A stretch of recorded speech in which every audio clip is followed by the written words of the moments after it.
আসসালামু আলাইকুম সবাইকে। আমরা যারা মালয়েশিয়ান প্রবাসী আছি, আমরা অনেকেই ESKL এ যাই ই-পাসপোর্ট করার জন্য। তো ই-পাসপোর্টের আবেদনটা করার পর আমাদের ই-পাসপোর্টটা বাংলাদেশ থেকে হাই কমিশনে আসছে কিনা অনেকেই চেক করতে চায়। তো আজকের ভিডিওতে আমি আপনাদেরকে খুবই সহজভাবে দেখিয়ে দিব যে কিভাবে আপনারা চেক করতে পারবেন যে আপনাদের পাসপোর্টটা বাংলাদেশ থেকে হাই কমিশনে আসছে কিনা অথবা কী অবস্থায় আছে না আছে। তো তার জন্য আমাদেরকে ছোট্ট একটা অ্যাপস ডাউনলোড করে নিতে হবে প্লে স্টোর থেকে। তো আমি প্রথমে প্লে স্টোরে চলে যাব। প্লে স্টোরে যাওয়ার পর এখানে সার্চ বার পাবো। সার্চ বারে লিখতে হবে ভিসা চেক অনলাইন মালয়েশিয়া। তো এটা লিখে সার্চ করার পর অ্যাপসটা চলে আসবে। তো অ্যাপসটা চলে আসার পর আপনারা অ্যাপসটাকে ডাউনলোড করে নেবেন। তো আমি অলরেডি ডাউনলোড করে রাখছি। তারপর অ্যাপসটাকে ওপেন করবেন। অ্যাপসটাকে ওপেন করার পর এরকম ইন্টারফেস চলে আসবে। তো আমরা যারা বাঙালি আছি তারা এখানে বাংলাতে প্রেস করব। বাংলাতে প্রেস করার পর এরকম ইন্টারফেস চলে আসবে। তারপর এখানে অনেক কিছু পেয়ে যাবেন। ভিসা চেক করতে পারবেন, মেডিকেল চেক করতে পারবেন। এখানে আরও অনেকগুলো অপশন পেয়ে যাবেন। তো আমরা যেহেতু ই-পাসপোর্ট চেক করব, সেজন্য আমরা এখানে ই-পাসপোর্ট স্ট্যাটাস চেক এটাতে চলে যাব।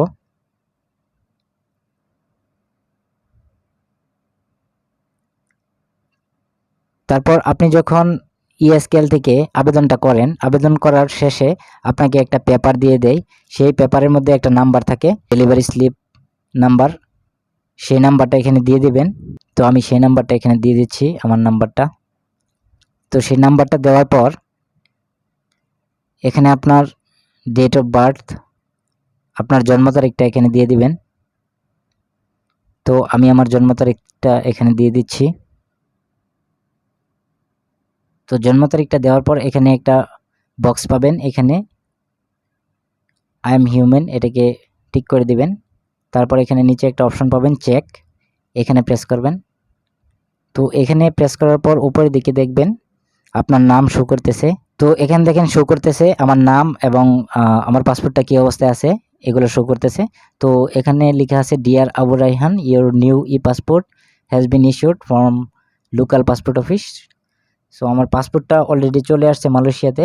তো যখন আপনার পাসপোর্টটা মালয়েশিয়াতে চলে আসবে তখন আপনি চাইলে পোস্ট লাজুতে আপনার আশেপাশে যে পোস্ট অফিসটা থাকবে সেই পোস্ট অফিসের মাধ্যমে আপনি আপনার পাসপোর্টটা নিয়ে আসতে পারবেন। আপনি যদি পোস্ট অফিসের মাধ্যমে আপনার পাসপোর্টটা আনেন তাহলে আপনার সুবিধা আছে যে আপনার অ্যাক্টিভ করতে হবে না।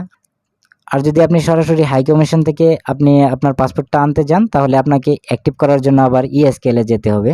তো সবচেয়ে ভালো হয় যদি আপনি পোস্ট লাজুর মাধ্যমে পোস্ট অফিস থেকে আনেন আবেদন করে, তাহলে আপনাকে আর অ্যাক্টিভ করা লাগবে না আলাদাভাবে, ওরাই ওখান থেকে অ্যাক্টিভ করে দেবে আপনার পাসপোর্ট। সো এভাবে চাইলে আপনারা খুব সহজেই আপনাদের ই-পাসপোর্টটা কী অবস্থায় আছে না আছে চেক করে নিতে পারেন। তো আপনারা এই ছোট্ট অ্যাপসটা ডাউনলোড করে নেবেন। এখান থেকে আপনারা ভিসা চেক করতে পারবেন, আরও অনেক কিছু চেক করতে পারবেন। এখানে সব কিছু দেওয়া আছে। তো এই অ্যাপসের লিঙ্কটাও আমি ভিডিও ডিসক্রিপশন বক্সে দিয়ে দেবো। তো বন্ধুরা, ভিডিওটি যদি ভালো লেগে থাকে তাহলে অবশ্যই লাইক, কমেন্ট, শেয়ার করবেন আর আমার চ্যানেলটিকে সাবস্ক্রাইব করবেন।